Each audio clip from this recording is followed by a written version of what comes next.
In a small town in the Midwest, where nothing exciting ever seemed to happen, an unusual event took place one quiet night. The sky was clear, dotted with stars, and the air carried the faint smell of autumn leaves. Most people were asleep, unaware of what was about to unfold. A soft hum filled the air, barely loud enough to be heard over the rustling trees. Then, without warning, a bright light descended from above.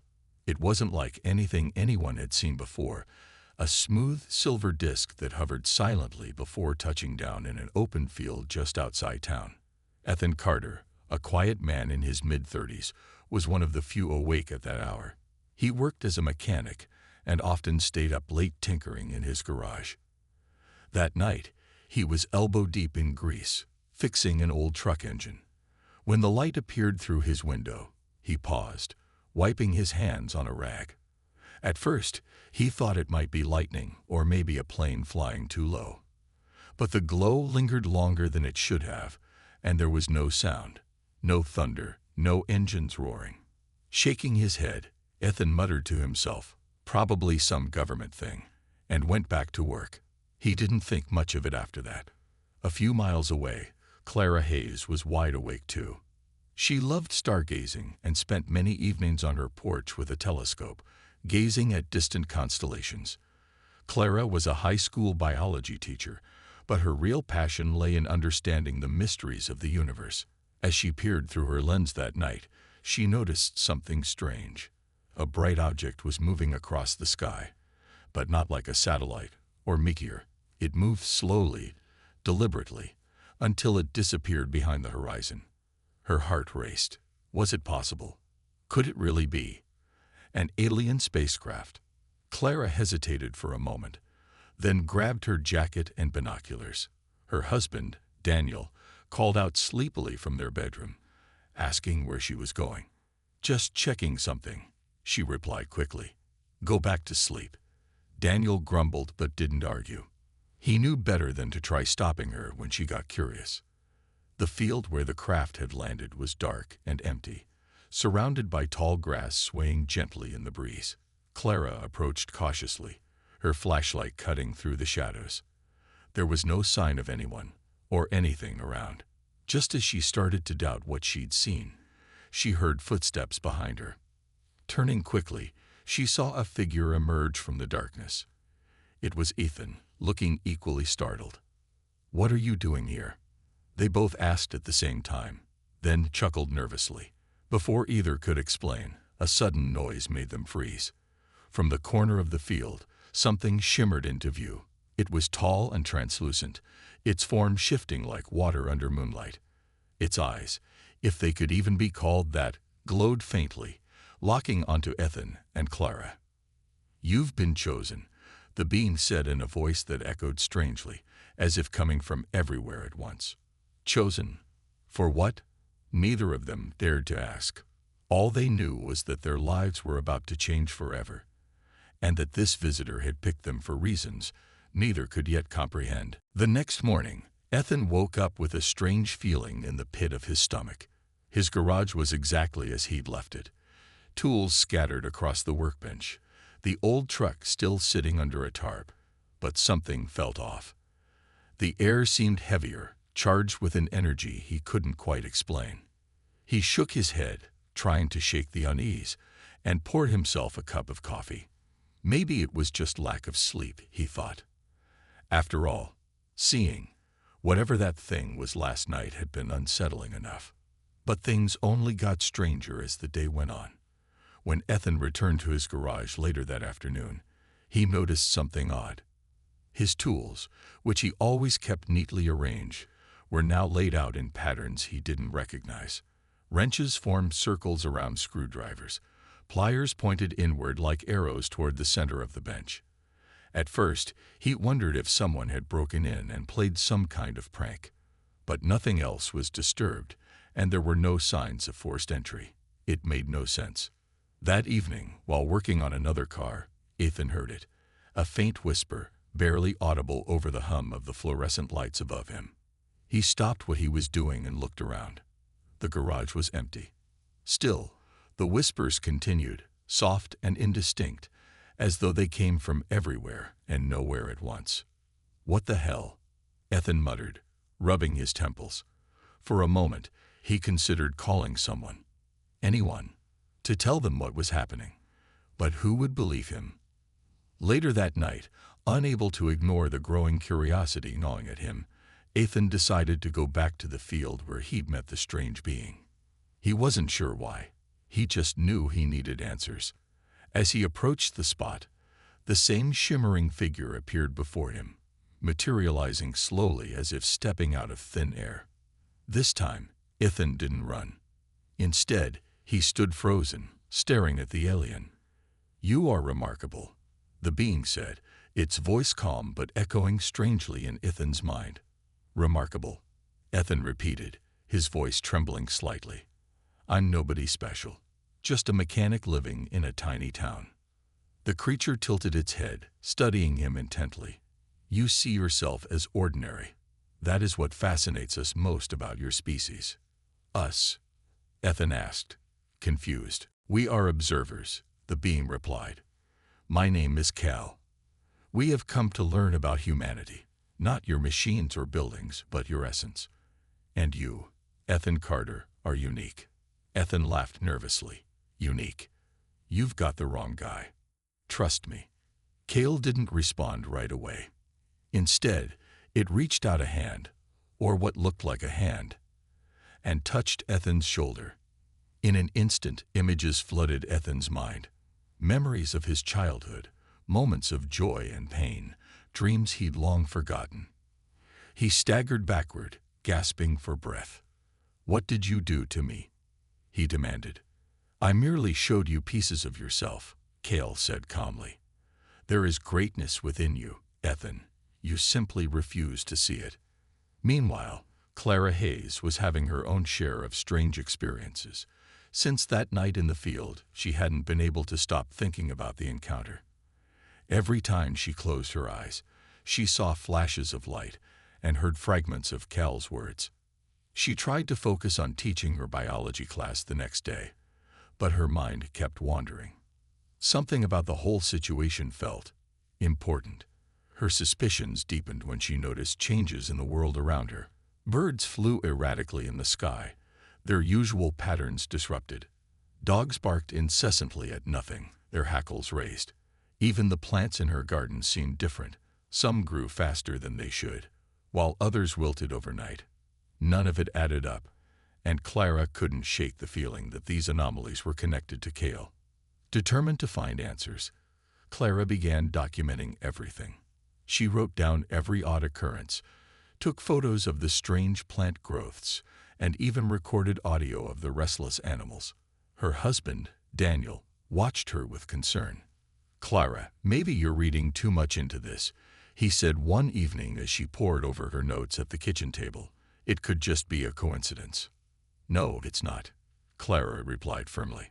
"Something's happening, Daniel. Something big, and I need to understand it." Her search eventually led her back to the field.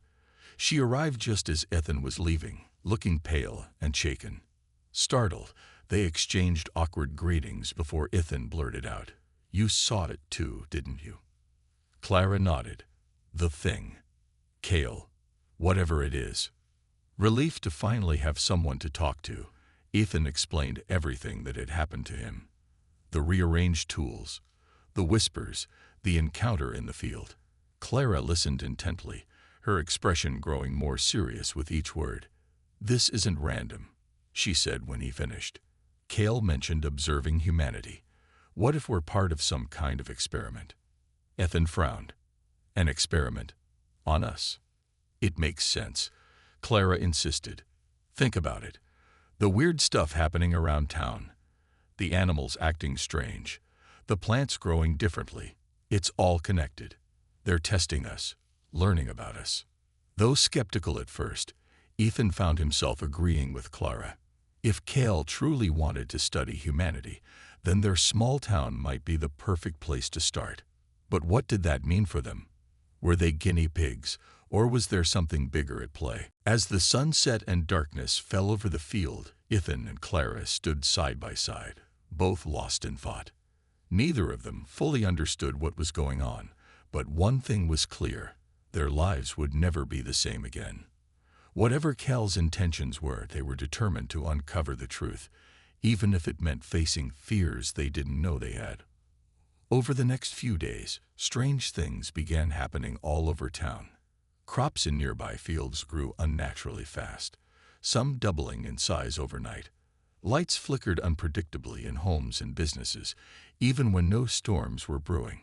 People reported hearing faint whispers or seeing shadows move where nothing should be. It was as if the entire town had been thrown slightly out of balance, though no one could pinpoint why. Ethan and Clara met almost every evening to compare notes. They shared stories from neighbors who complained about their TVs turning on by themselves or radios picking up static-filled voices late at night. Clara kept meticulous records of each incident, sketching maps and timelines to track patterns. Ethan, meanwhile, noticed that Cal seemed to appear more frequently near his garage. Sometimes, the alien would stand silently, watching him work, while other times it spoke cryptically about testing thresholds and evaluating responses. "It's like they're pushing us," Ethan said during one of their meetings. He leaned back in his chair, running a hand through his hair. "Testing how much weirdness we can handle before we snap." Clara nodded thoughtfully. "Maybe that's the point. If they're studying humanity, then our reactions matter just as much as anything else. How do we cope with uncertainty? Do we panic, adapt, or ignore it?" Ethan sighed. "Well, I'm not coping great. Half the time, I feel like I'm losing my mind." Clara gave him a small smile. "You're doing better than most. Some people are already blaming everything on government experiments or secret military projects. Pastor Lewis is even saying it's a sign of the end times." Ethan groaned. "Of course he is. That guy finds doom in everything." Sure enough, tensions in the town started rising. Pastor Matthew Lewis, a fiery man known for his dramatic sermons, began organizing meetings at the local church. He warned the congregation about unnatural forces threatening their community and urged everyone to stay vigilant. His speeches grew louder and more urgent, drawing larger crowds each week. Many townsfolk listened eagerly, desperate for answers in the face of so much strangeness. One afternoon, Ethan overheard two men talking outside the diner. One suggested setting up patrols to watch for suspicious activity, while the other mentioned forming a group to confront the source of the disturbances head-on. Ethan felt a chill run down his spine. These weren't idle complaints anymore. They were calls to action, and not the peaceful kind. When he told Clara about it later, she looked worried. "This could get dangerous," she said. "If people start acting out of fear, someone might get hurt." "We need to calm them down," Ethan replied. "But how? No one's going to believe us if we tell them aliens are testing us." Clara hesitated, then said, "Maybe we don't have to explain everything. We just need to remind them that panicking won't solve anything. If we can show them there's nothing to be afraid of." Her voice trailed off, but Ethan understood what she meant. The problem was convincing others before things spiraled out of control. Cal's experiments were subtle, yes, but their effects rippled outward. Ample things only got stranger as the days went on. Clara documented everything meticulously, while Ethan dealt with increasingly frequent visits from Cal. Together, they realized the aliens were testing humanity's limits, leaving the town divided between fear and fascination. As the strange events in the town continued, Ethan and Clara found themselves growing closer to Cal. The aliens seemed to take a special interest in their thoughts and feelings, often appearing unannounced to ask questions or share observations. One evening, as Ethan worked on an old motorcycle in his garage, Cal materialized beside him. Without preamble, it said, "Humans are fascinating. You create beauty from chaos, yet you cling to the belief that you are insignificant." Ethan stopped what he was doing and looked at Cal. "What do you mean by that?" Cal tilted its head, its translucent form shimmering faintly in the dim light. "Your species has the ability to dream beyond your limitations, yet you choose to see yourselves as ordinary. You call this humility, but it is often fear disguised as modesty. Ethan frowned, unsure how to respond. He had always thought of himself as just another guy, someone who fixed cars and paid his bills and didn't make waves. But Cal's words stirred something deep inside him. Was it possible he'd been selling himself short all these years? Clara had similar conversations with Cal during her late-night walks. She'd sit on a bench near the field where they first met, staring up at the stars while Cal hovered nearby. "Why us?" she asked one night. "Why are you studying us instead of someone more important?" "Importance is subjective," Cal replied. "Every human carries potential, though few recognize it. Your capacity for creativity, empathy, and resilience sets you apart from other species we have encountered." Clara shook her head. "But we're also destructive. We fight wars, pollute our planet, and hurt each other. Doesn't that outweigh the good?" "It complicates your nature," Cal admitted. "But complexity is not inherently negative. It is what makes you adaptable, capable of change. Whether you choose to grow or stagnate is up to you." These discussions left both Ethan and Clara feeling uneasy but inspired. They began to see their lives, and humanity itself, in a new light. Yet not everyone shared their perspective. Pastor Lewis's influence in the town grew stronger with each passing day. His sermons became rallying cries, urging people to resist the unnatural forces corrupting their community. One Saturday morning, a group of townsfolk gathered outside the church, armed with flashlights, cameras, and makeshift weapons. They planned to march to the field and confront whatever was causing the disturbances. Ethan and Clara heard about the plan and hurried to intervene. "Listen to me," Clara shouted as she stepped in front of the crowd. "You don't know what you're dealing with. If you go out there unprepared, you could make things worse." Pastor Lewis glared at her. "Are you defending this invasion, Miss Hayes? Have you forgotten your faith?" "I'm not defending anything," Clara shot back. "I'm trying to protect you. Acting out of fear won't solve anything. It'll only escalate the situation." Ethan joined her, raising his hands in a calming gesture. "She's right. We need to think carefully before we act. There's no proof violence will help." But the crowd wasn't convinced.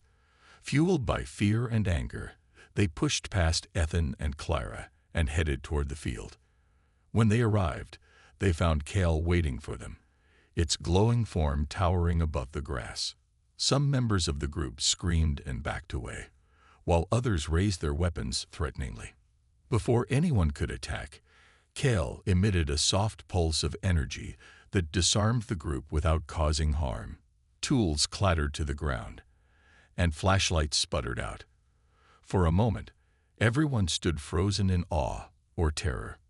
"You seek to destroy what you do not understand," Cal said, its voice resonating in their minds. "But destruction solves nothing. Learn to see beyond your fears." With that, Cal vanished, leaving the crowd shaken but unharmed. Slowly, they dispersed, muttering among themselves. Ethan and Clara exchanged a glance, knowing they had narrowly avoided disaster, but also realizing the road ahead would be far from easy. After the failed confrontation at the field, tensions in the town reached a boiling point. Some people were angry that their attempt to fight back had been thwarted, while others felt uneasy about Cal's display of power. Ethan and Clara tried to reassure everyone that violence wasn't the answer, but their words fell on deaf ears. The townsfolk were divided. Some trusted Ethan and Clara's explanations, while others sided with Pastor Lewis, who continued to preach fear and resistance. Cal, however, seemed unfazed by the chaos.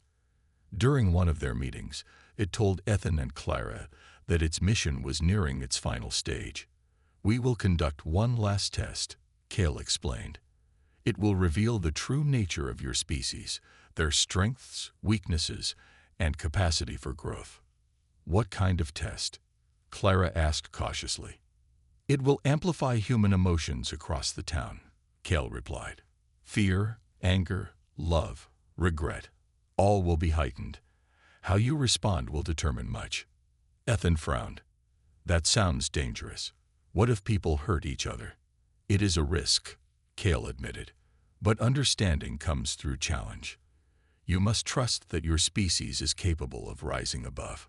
Before Ethan or Clara could argue further, Cale disappeared, leaving them to brace for what was coming next. The following morning, the effects began.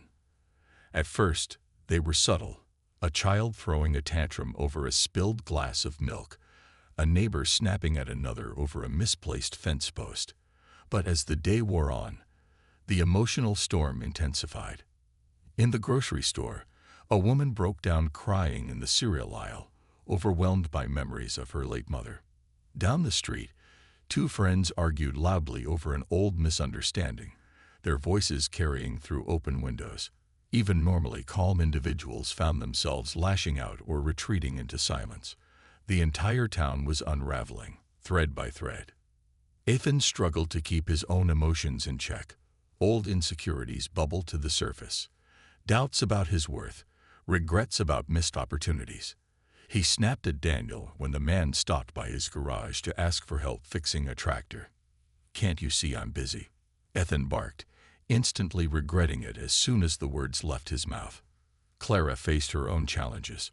She spent hours staring at pictures of her family, wondering if she'd sacrificed too much of herself for her career. When Daniel tried to comfort her, she pushed him away, accusing him of not understanding her dreams. Later, sitting alone in her living room, she realized how unfair she'd been and felt a wave of guilt. Despite the turmoil, Ethan and Clara refused to give up. They reached out to a small group of allies, people who still trusted them, and encouraged them to focus on kindness and patience. Together, they visited neighbors, offering support and listening to frustrations. Slowly, tiny acts of compassion began to counteract the negativity spreading through the town. One evening, as Ethan helped a distraught father calm his crying baby, he realized something important. Humanity wasn't defined by its flaws, but by its ability to overcome them. Clara came to a similar conclusion when she apologized to Daniel and promised to make more time for their relationship. Their efforts weren't perfect, but they mattered. By the end of the week, the emotional storm began to subside. People started repairing broken relationships and reflecting on their actions. Though scars remained, there was also a newfound sense of hope. Cale watched silently from afar, observing it all. Humanity, it seemed, was far more resilient than even it had anticipated. The final test had ended, and the town was left to pick up the pieces. Ethan and Clara gathered in the field one last time, knowing Cale would soon leave. When the alien appeared, its form seemed softer, almost gentle. It looked at them both with what could only be described as pride. "You have shown resilience," Cale said, its voice calm but filled with meaning. "Even amidst chaos, you chose connection over division. This is humanity's greatest strength." Ethan shifted uncomfortably. "But we didn't handle everything perfectly. People got hurt, relationships broke down. Doesn't that count against us?" Cale tilted its head. "Perfection is not the goal. Growth is. You faced your fears, mended what was broken, and found ways to move forward. That is enough." Clara stepped forward, her hands trembling slightly. "Why did you choose us? Why this town?" Cale paused, as if considering how best to answer. "Every human carries potential, but few are willing to confront their limitations. You two stood out because you dared to question yourselves, and to act when others hesitated." Ethan glanced at Clara, then back at Cale. "So, what happens now? Are you leaving for good?" "Yes," Cale replied. "Our observations here are complete. But before I go, I wish to leave you with something, a reminder of what you've learned." With a flicker of light, Cale extended a hand, revealing a small, smooth object. It was no bigger than a coin, glowing faintly with an otherworldly hue. "This device contains fragments of our knowledge. Use it wisely. It may guide you as you continue to explore your own potential." Clara reached out hesitantly and took the object, feeling its warmth in her palm. "Thank you," she whispered. "But why give this to us?" We're just ordinary people. Cal's form shimmered, almost smiling. You are anything but ordinary. Remember, the scariest part about humans is not your flaws. It's your untapped potential. What you choose to do with it will shape your future. Without another word, Cal began to fade, its translucent body dissolving into the air like mist. Within moments, it was gone, leaving Ethan and Clara alone in the quiet field. The weight of what had happened settled over them, heavy yet strangely comforting. Over the next few days, life in the town slowly returned to normal, or as close to normal as it could be after such an event. People resumed their routines, though many carried a lingering sense of unease. Conversations about Cal and the strange occurrences became less frequent, replaced by talk of work, school, and everyday concerns. But for Ethan and Clara, things were different. Ethan decided it was time to make a change. For years, he'd stuck to his garage, content to live a quiet, predictable life. But now, he felt restless, eager to push beyond his comfort zone. He enrolled in online engineering courses, determined to learn new skills and challenge himself. His first project, building a custom engine from scratch. It wasn't easy, but every step reminded him of Cal's words about potential. Clara, too, embraced the lessons they'd learned. She started writing a book about their encounter, weaving together science, philosophy, and personal reflection. Her goal was simple: to inspire others to see the extraordinary within themselves. Daniel noticed the shift in her immediately. "You seem lighter," he said one evening, watching her type furiously at her laptop. "Like you're finally doing what you were meant to." "I think I am," Clara replied with a smile. Together, Ethan and Clara vowed to keep moving forward, to honor Cal's gift by striving to be better versions of themselves. They knew humanity wasn't perfect, but they also believed it didn't have to be. Somewhere in the vastness of space, Cal watched silently, waiting to see what humanity would become. Weeks passed, and the town settled into a new rhythm. The strange events that had once gripped everyone's attention became stories told in hushed tones over coffee or late-night conversations. Life moved on, but for Ethan and Clara, nothing felt quite the same. They carried Cal's parting words with them like a quiet flame, lighting their path forward. Ethan spent most evenings in his garage, surrounded by tools and blueprints. The old motorcycle he'd been fixing was now nearly complete, its engine humming smoothly thanks to his newfound knowledge. But it wasn't just about mechanics anymore. He'd started dreaming bigger, designing machines that could help people, solve problems, or make life easier. Each small success reminded him of how far he'd come since the days when he saw himself as just a mechanic. One afternoon, Daniel stopped by the garage, curious about what Ethan was working on. Seeing the sketches spread across the workbench, he raised an eyebrow. "You've been busy," he said with a grin. "What's all this?" "Just ideas," Ethan replied, rubbing the back of his neck. "Some might not even work, but I figure it's worth trying." Daniel nodded approvingly. "Glad to see you stepping out of your shell. Man, you've got talent. You should use it." Clara, meanwhile, poured her energy into writing her book. She titled it Infinite Potential. Lessons from the Stars weaving together her experiences with Cal and reflections on humanity's resilience. At first, she worried no one would care, but when she shared drafts with friends and neighbors, they urged her to publish it. Their encouragement gave her courage, and soon, her manuscript found its way to a small publishing house. The book became more than she ever imagined. Readers connected deeply with its message, sparking discussions online and in book clubs. Clara received letters from strangers thanking her for reminding them of their own potential. One letter stood out. A young woman named Lily wrote about how Clara's story inspired her to leave an abusive relationship and start fresh. Holding the note, Clara felt tears welling up. This was why she'd written it, to remind people they were capable of change. As winter approached, Ethan and Clara met regularly to check in on each other's progress. Sitting by the fireplace at Clara's house one evening, They talked about everything that had happened since Cal's departure. "Do you think we'll ever see them again?" Ethan asked, staring into the flames. "I don't know," Clara admitted. "But maybe that's not the point. Maybe Cal wanted us to keep going on our own, to trust ourselves." Ethan smiled faintly. "I guess they were right about one thing. We're not average. None of us are." Their friendship had grown stronger through everything they'd faced. Together, they vowed to keep pushing boundaries, not just for themselves, but for their community. They organized workshops at the local library, encouraging others to pursue passions they'd long ignored. Ethan taught basic engineering skills, while Clara led discussions about self-discovery and growth. Slowly but surely, their efforts began to ripple outward, inspiring those around them. Far beyond Earth, Cal watched silently from its spacecraft, observing the changes taking root in the small Midwest town. Humanity remained flawed, yes, but it also shone with possibility. The experiment hadn't answered every question, but it had revealed something profound. Humans weren't defined by their limitations, but by their ability to rise above them.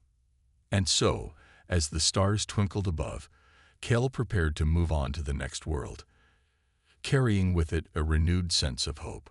Perhaps, someday, humanity would look to the skies and remember they weren't alone. Not truly, because within each person lay infinite potential, waiting to be discovered. For now, though, Ethan and Clara continued their journey, proving every day that being human wasn't about being ordinary, it was about daring to dream beyond.